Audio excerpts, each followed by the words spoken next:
Akpevwe dia Rowohwo ovie uriri na ogeneru yotana amare uriri wokewe. Akpevwe dia Rowohwo irori bunu uruna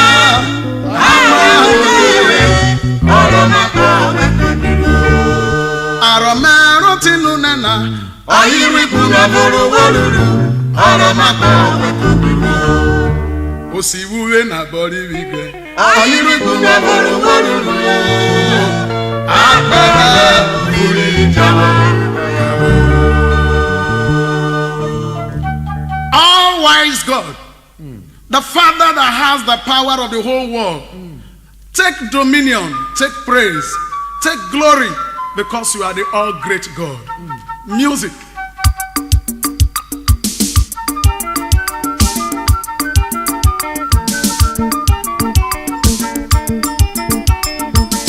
Akpevwe dia Rowohwo iwori bunu uruna amawo jerele Aromero tinu nena ayiri bunu ururu aromako Osiwuwe na bori wigwe ayiri bunu ururu Akpevwe uriri To human understanding of calculation 1 plus 1 is 2, but to God it may or may not be so, because he's a God of mercy. Odiegbarawane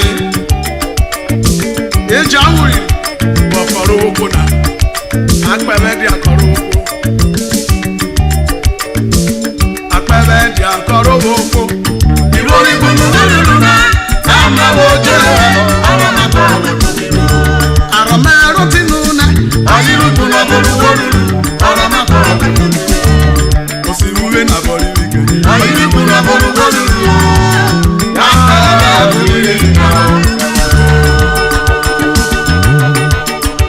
Akpevwe uriri dia wokewe Jehovah Akpevwe uriri Akpevwe yo uriri dia wokewe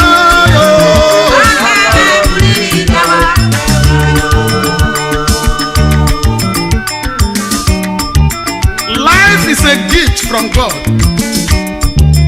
If it was to be bought with money, how much have you? You would have been a dead man by now. You need to praise God, because God is caring.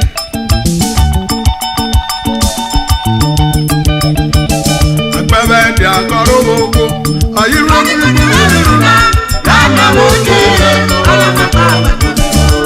Aromero tinu nena ayiri bunu ururu aromako Osiwuwe na bori wigwe ayiri bunu ururu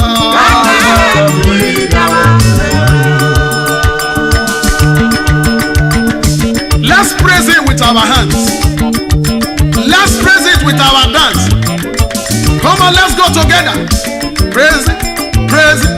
Ejiro, ejiro, abo, egegepige, egegepige, egegepige.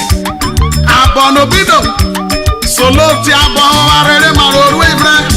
Heride, heride, heride, heride, heride. Akpevwe dia Rowohwo ikwerurobo wayario. Ejiro ga no bono. Hiya, hiya, hiya. Akpevwe dia Rowohwo iwori bunu uruna amawo jerele Aromero tinu nena ayiri bunu ururu aromako Osiwuwe na bori wigwe ayiri bunu ururu Akpevwe uriri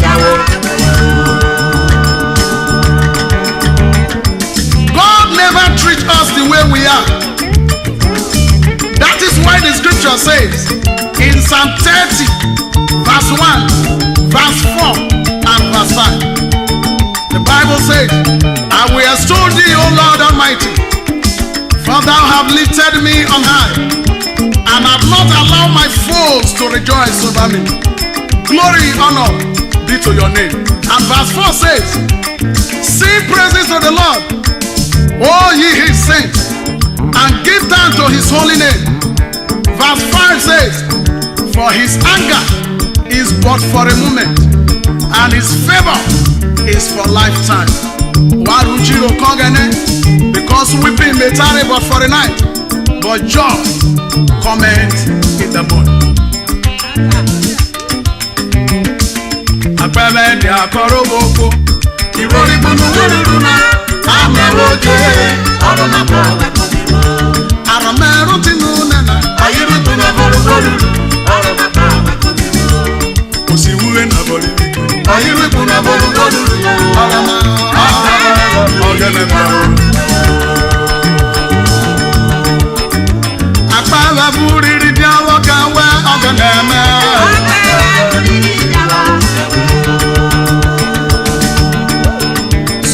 Biru abofiole na ojuke waro letu abona shake it Akpevwe buriri di akiji ọba ofe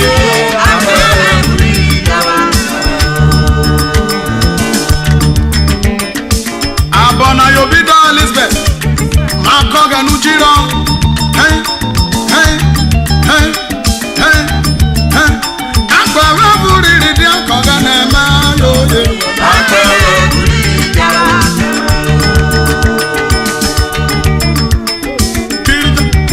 kirija. Akpevwe buriri di akoga na yoye. Akpevwe buriri di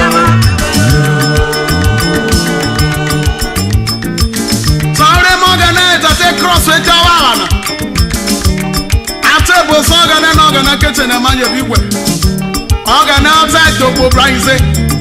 God came to rescue them. In many days, in many times, in many places, God has come to our rescue. He's a wonderful God. We need to praise Him.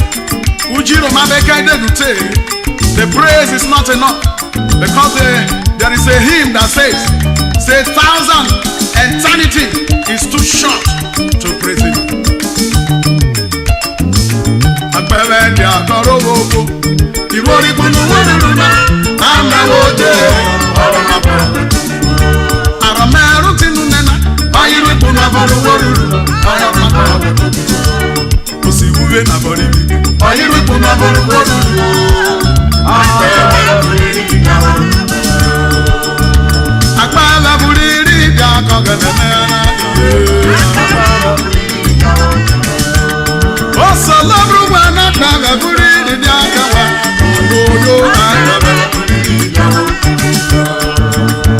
Obi bi na Akpevwe buriri di akawa. Oh, my son Jerry Waro, Ara Bojiri. Akpevwe buriri